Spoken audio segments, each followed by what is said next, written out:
Hi, this is Visi Pro 3 channel. In today's video, I will show you how to turn off autoplay video on Twitch. Before I get started, don't forget to subscribe and turn on the notification to keep you updated about this channel. So let's go! By default, video will automatically play as user browse the Twitch mobile application. However, user have the option to turn this feature off. How to do it? It's so simple. In this video, I will show you how to do it. So first, you can open your Twitch on your phone.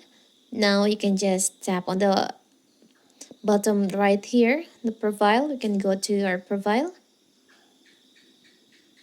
Now you can go to settings, tap on account settings.